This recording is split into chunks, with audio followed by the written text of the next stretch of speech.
Good evening and welcome to Greater Somerville for March 4th, 2014. I'm Kyan Anderson. Tonight's topic, development in Union Square. In preparation for the arrival of the new Green Line station in 2017, the city is in search of a master developer to oversee the development of 7 large land parcels that are staged for redevelopment surrounding the station. With millions of land up for grabs, many residents and business owners are very concerned about how this will impact the culture and vibrancy of the Union Square that we all know and love, and whether the inevitable changes in the years ahead will reflect our community and the surrounding neighborhoods. Responding to these concerns, Mayor Curtatone has created an advisory committee of 19 individuals who will provide guidance to the Somerville Redevelopment Authority during the master developer selection process. Our guest this evening has been selected to chair this committee, and he's here tonight to share his thoughts on this very important topic. So please join me in welcoming for his debut appearance here on Greater Somerville, Wig Zamore, to the show. Welcome to the show. Thank you. Okay, everything's on. Everyone can hear us. Okay, good. We were a little rushed, I think it's fair to say, but that's okay. A lot to go over tonight. So you kind of, well, here's what I'll say. We were supposed to do this last week. And I apologize, we had a little bit of a snafu, but we're here tonight, which is great. And what I typically do is go over a little bit of the background of the person, the guest, etc. But we have so much going on right now. Sure. I'm just going to go through a couple questions because I want to get to that. Yeah. So how long have you been in Somerville? Since 1985. Oh wow. Okay. So you right near here. Right near here. So you're right. you're kind of a lifer. Well, not quite a lifer. I'm just kidding. No. So you've got involved. So what is your background in? How did you get to be? Well, my work background's really project development at all scales: small scale carpentry, small scale construction, commercial development, residential development. But I came down here in 1985 to go to graduate school at MIT and get a graduate degree in real estate development from urban studies and planning. And I've lived here ever since I came. Okay, so you basically, well, you're very active in the Somerville, in STEP, Somerville Transportation Equity Partnership. You're a founding member. Yes. And also Mystic View Task Force founding member. Right. And now, more importantly, you're the chair of the Citizens Advisory Committee, which was just named in 2014. Right. Which is exciting, because that deals with everything that's going on in and around, right where we're sitting. Right. So, so that's kind of it. Well, all right, that's a quick little background. I'm normally a little bit chattier, but we don't have time, so that's okay. So one of the reasons why I wanted to get you on here is because I think that the process of this Union Square redevelopment is just, it's really a lot. And I think that it's really an important thing for the people at home to understand, because I think as we move into this, and you can even feel it with the acceleration of all, there's a buzz in Union Square that there hasn't been. Right. I mean, I love Union Square, but there's something about it now that the Green Line is coming. So this committee basically is going to be overseeing the selection of a master developer the master developer is essentially going to look at Union Square, the 7 parcels, overlay, the things, and just really decide, how things are going to be chopped up. I know that's a very crude way to put it, but maybe you could get into a little bit as far as what is the CAC, like how do they get selected? Sure. How are you on it? Well, I was the last person selected. Oh, well. I don't know what that's about. And I should mention Ann Tate is also helping and was not an original member, but I asked the city if Ann could be co-chair effectively or vice chair. So she has a complementary background to my own in design, and she's a long history in Somerville. So she's also on the committee in an important role. But as with the comprehensive plan for the city, it was important to select a real diversity of participants. Yeah. So some people interested in residential, some in art, some in commercial, business owners, small business, people that may be interested in the evolution of Union Square, but also the protection of what's here. The protection of what we have right now. Right. Okay. So it's very broad. Yeah. So, and you applied for that, or did they ask you for that? Well, they did ask for people who were interested in it. Okay. Okay. And the mayor actually asked me if I would serve as chair. Okay. And the reason I was interested in this is because it's so important. Union Square is the biggest commercial mixed-use district in Somerville. We've got the Green Line, and we're going to talk a little bit about that. Yep. That's on the way, and it's just important to make the right decisions in the next couple years, which is the length of the CAC's expected life. So once you actually select a master developer, then Right. from there you provide advisory role to the Somerville redevelopment, Right. or, other things That's might right. you be So, doing. so early on, we're going to help narrow the list from 9 development teams Yep. to a short list. Yep. And we don't know whether there'll be 2 great RFQ. This is the proposals RFQ or here. if there'll be 4. We're Yeah. not sure till we see them. But the next 2 weeks, starting tomorrow night, Mm-hmm. we and the public will be able to see these development teams give their qualifications and why they think they're a great candidate to help with the development of 12 acres, which is not a large part of Union Yeah. Square, but it's 12 key acres that kind of come from the new Green Line station to the heart of the square. And we'll get over that, and we'll Right, get we'll in a go little over bit. that in a little more detail. Okay, so maybe we want to look at, let's look at some images. Okay, that sounds great. We can do some images here. So, well, let's see what's happening here. There's a delay, so that doesn't seem to be Do we working. need to push any of these buttons? No. Let me try it again. Up. It's just, okay. Well, I don't know what's happening. Let's try it again. There you go. Is that working? It's on this. Oh, there it is. Okay, Yeah, folks. Sorry, so technical just- stuff. So this is These what, old images take a while to I get out of know, our exactly. house. Archaic. Anyway, this is a Union Square revitalization plan. It just kind of shows you what Union Square used to be, which I love this picture. And vibrant. And vibrant. So we're going to try to maintain that once we pick the Right. developer here. Right. So this was a little bit more about what Wig was saying. As you can see in this map, there are 7 parcels located, around the station. If you can see where it says D3 in the lower right, isn't that? Yeah, lower sorry. left. Lower left. And D2, the bottom of D2 is actually where The station is. is going. Correct. And the city had to do some early action on that in order for the state to agree to build the station. Yes. But there's some land taking, Right, not takings, right. but they had to get some land. Right. No, I think there might have been some takings. So you can see the dashed area all the way. That's the area of the revitalization of Union Square. So these parcels are kind of spread out, Right. but they are primarily surrounding the station. Now, in the upper right, you'll see that there are the CAC. This is important to note for those of you who really want to get involved in this. There are 3 meetings coming up where Wig said there are 3 developers for each meeting, and the public, I understand, we can speak at the beginning. Yeah, and at we the are end. trying to make sure that the public has an ability to talk about any concerns or any hopes. And so we're trying to have public comment at the beginning and end. Occasionally we've been letting the public discuss aspects as the meeting goes along. Yeah. These meetings may be a little packed, and Yes. so we're going to do 3 development teams each of the next couple weeks, starting tomorrow Yep. and then the following 2 Tuesdays. Yep. And you'll be able- everybody's invited to see that. They're all at Argenziano and starting at 6 p.m. Okay, and so you're going to be able to see what all these 9 candidates really want to see Union Square looking like. And I Right. think that right there, having them back to back, is going to be really fascinating to Right. see, what the proposals are. So we're going to go to the next slide here. Okay. And this just is a little bit of a refresher for those of you who aren't aware. The Green Line station. So if you see the long blue area, that's actually the platform there, and that's in between D2 and D3. Right. And then the road that it abuts into is Prospect Street, which is currently where all the radiators are. Right. Everybody is very familiar Right. with that, so I'm going to call that out. And so one of the well, 2 things. One, the platforms tend to be longer than people realize. Yep. Sometimes people put a dot on a map, but Yep. it's really a long platform. Yep. But it's really critical because the station is a couple blocks from the heart of Union Square to link the station and the heart of Union Square. Correct. And a lot of the reason behind the, and full disclosure, the firm that I used to work at, or excuse me, I do still work at, we were the consultants for the original 30% design of this station. So I'm pretty familiar with the design intent. But what it really shows is that this station, this is a little bit showing from if you were, say, standing at that radiator place and kind of looking up the hill.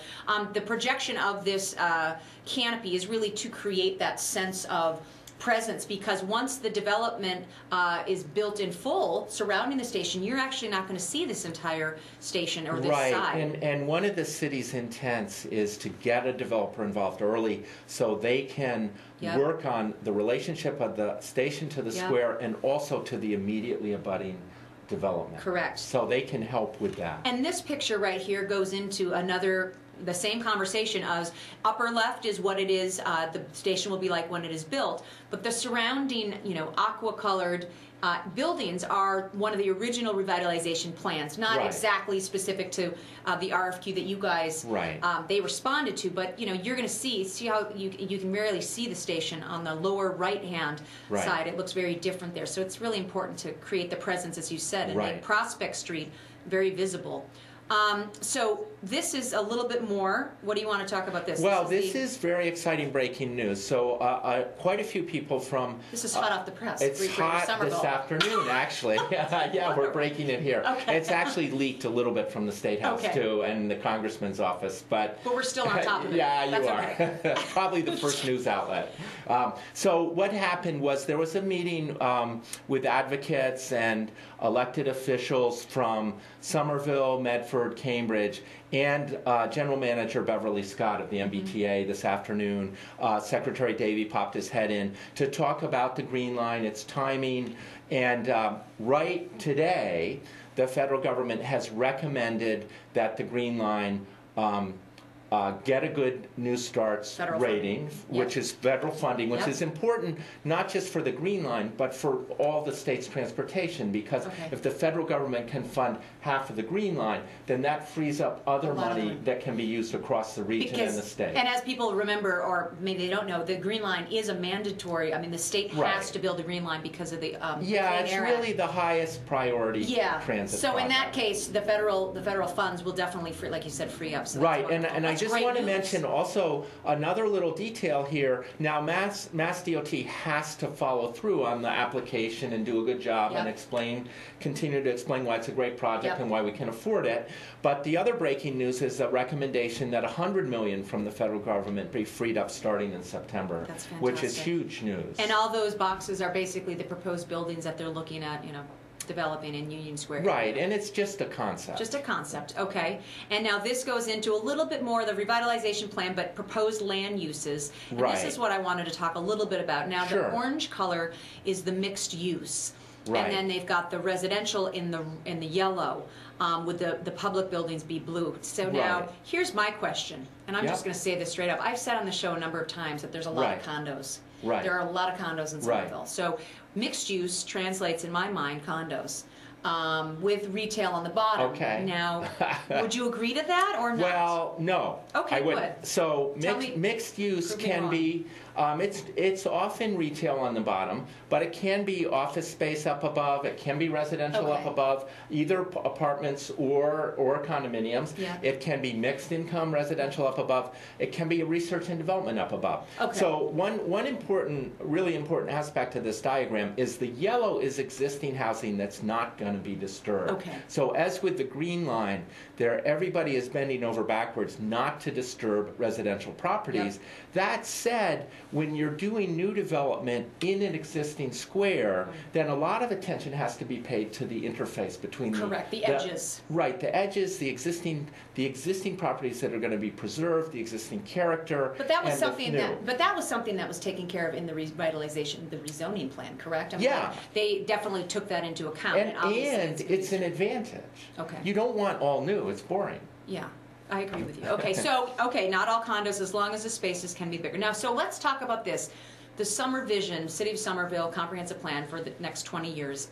This was a huge influence on the way that you guys, the CAC, are going to kind of view this in the Master Development Plan. Tell me a little bit more about that. So there are two foundations to the future evolution of Union Square. One of them is the Green Line actually happening. Which it is. Which it is. And the second one is Summer Vision, which was a 3-year effort. Again, a very broad group of interests and advocates and citizens working with city staff that really focused on which parts of Somerville can have some development, which parts need to be preserved. And these are some of the shared values that all these people... Right, and it's a value-based plan. Diversity, community. And then which parts can have more wholesale development. So that would be like Assembly Square, Inner Belt eventually. Okay. And Union Square is a mix. We've got some great existing fabric to preserve, and we've got some new. And that's something that you guys have explored heavily, the summer vision, to really understand. Now, these are the numbers that I think... Now, are you held to this as the CAC? I mean, not held, are you, but like the developers, have they've been given... That's a really good question. So I'm going to speak for myself personally. I think these numbers are really important targets. Because these have been generated by the community and the city's process. So These are the key numbers that came out of the comprehensive plan. So if you've got a values-based plan, there's always a question about, okay, well, how are you going to translate those values to what's on the ground? What's preserved, what's new? So you're looking at 30,000 new jobs, 125 acres of publicly accessible open space. That's wonderful. Right. 6,000 new housing units. Now, how many of those are permanently affordable?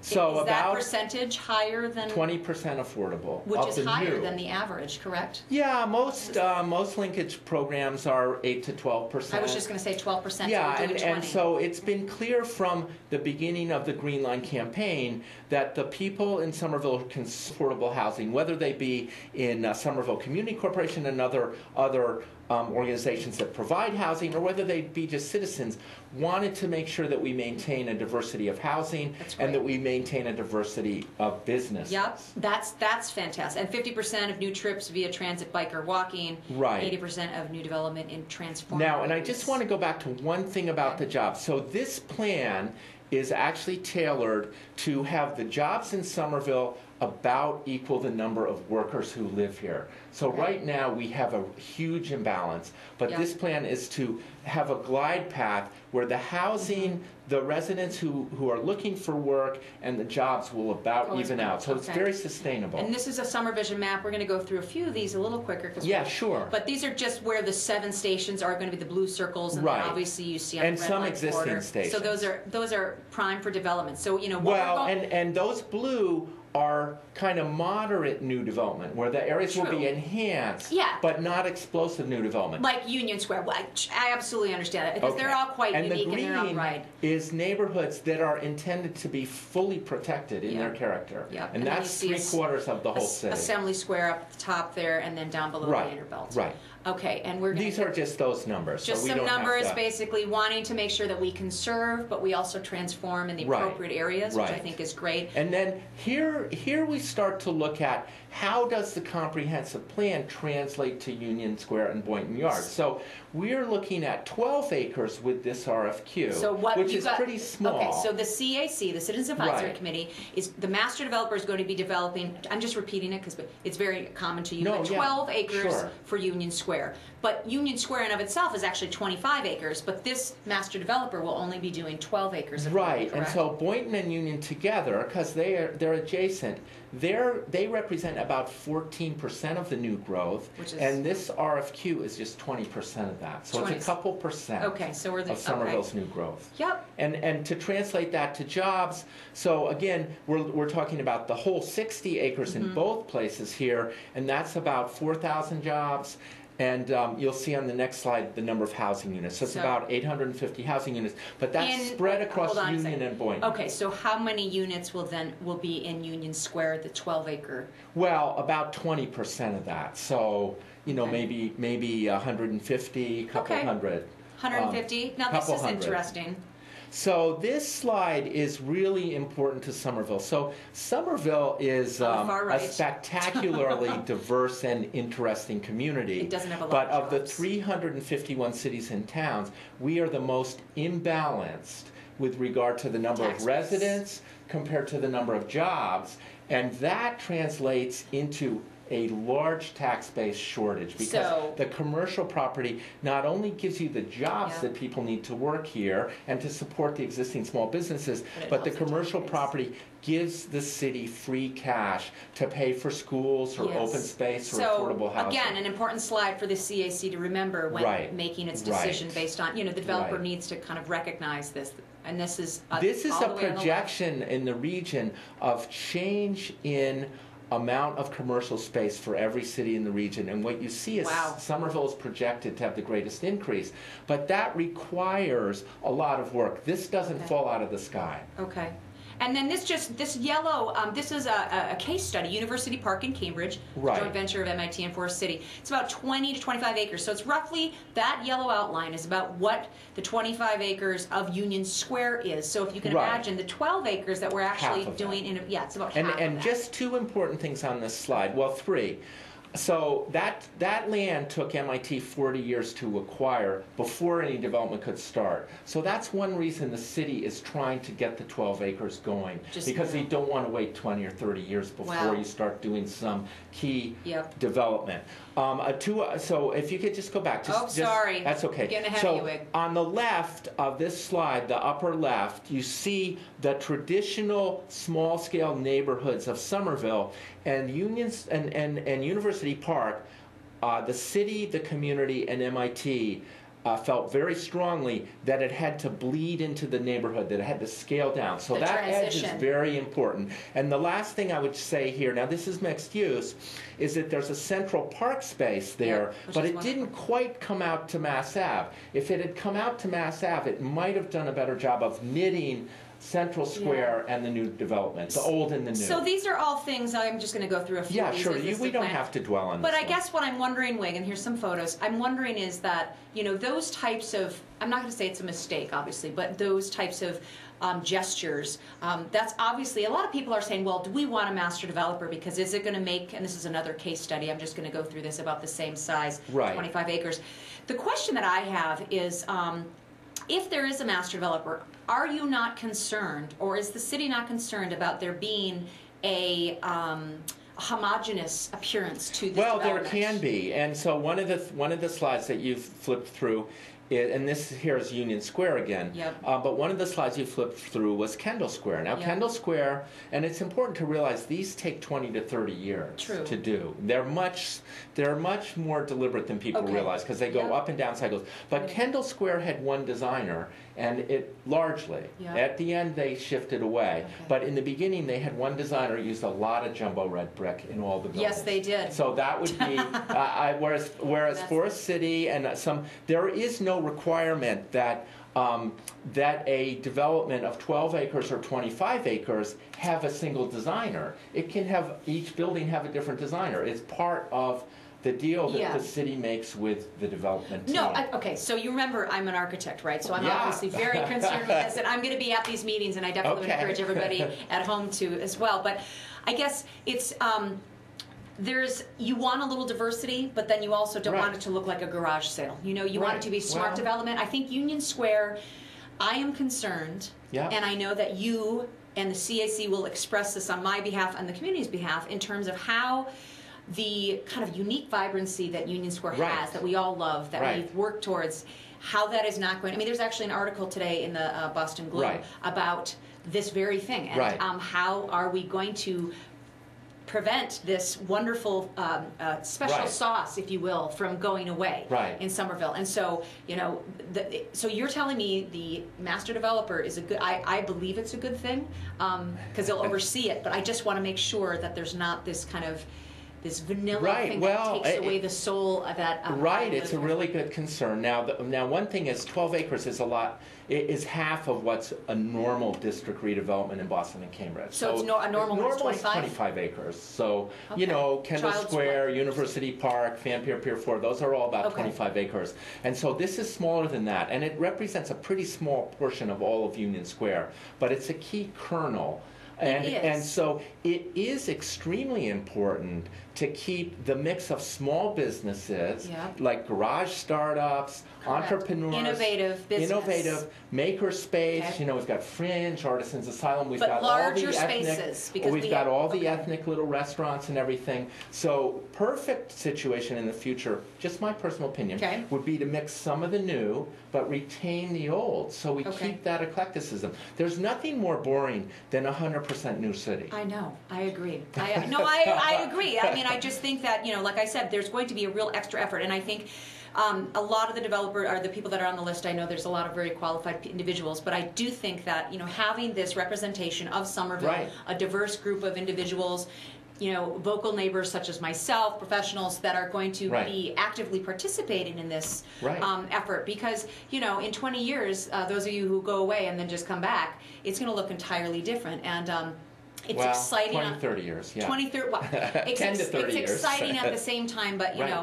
we're going to be going through a lot of changes. Right, yeah. So, okay. So, I mean, as far as this process, so you said that you're going to be you're looking at, we've got a few more minutes here, Right. so I want to get to that. So Sure.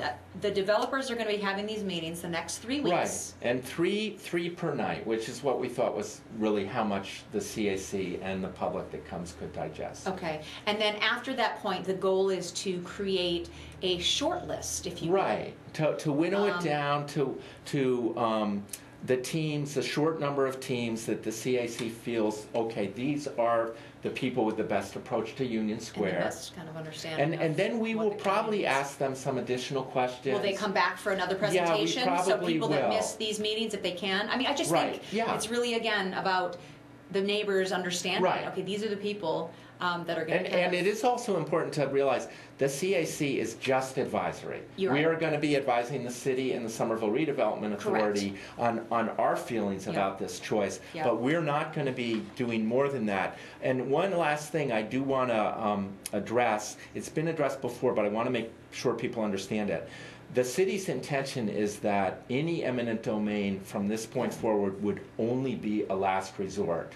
And at Assembly Square, it didn't have to be used to get the Orange Line station up and running and Okay. the streets realigned. And so that was a matter of the master developers at Assembly Square negotiating with the existing property owners about land price, fair market value, relocation, helping with But relocation. Union Square, unfortunately, is not probably... Well, I think that the expectation is that the hope is that no additional eminent domain would have to be used. Okay.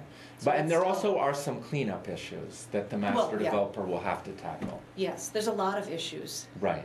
Yeah, that's right. But that's wonderful. I mean, I think it's great to see that this is coming. I think that just as an active member and professional, seeing Right. all this transformation, I think with the Green Line coming up through Union Square and hopefully beyond, Right. it's really gonna. And this, Yeah. you're right. This is the starting point to see how this is handled. And yes, all the 7 stations are very unique, but it'll be interesting to see how this revitalization plan, which has really been kind of building over the years and transforming, Right. will So finally it should come into help, play.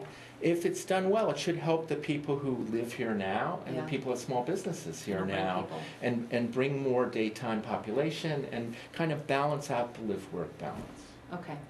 Well, I'd like to thank our guest, Wig Zamore, for stopping by Greater Somerville tonight to inform viewers at home about the upcoming development in Union Square and why the Citizens Advisory Committee is a critical component in the city's selection of a master developer in the near future. I would encourage everyone in the Somerville community to stay informed about this process in the months and years ahead. One of the best things about living in this community is the active voices of both the residents and business owners. Given the magnitude of what is being proposed in the Union Square area and around Somerville, for that matter, we really can't afford to turn a blind eye on topics such as this, as the long-term impact is simply too great.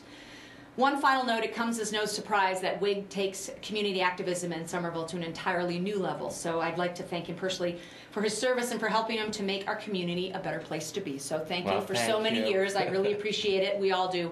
And until next week, thank you for the viewers at home for watching. Stay safe and stay informed. Good night, everyone. Good night.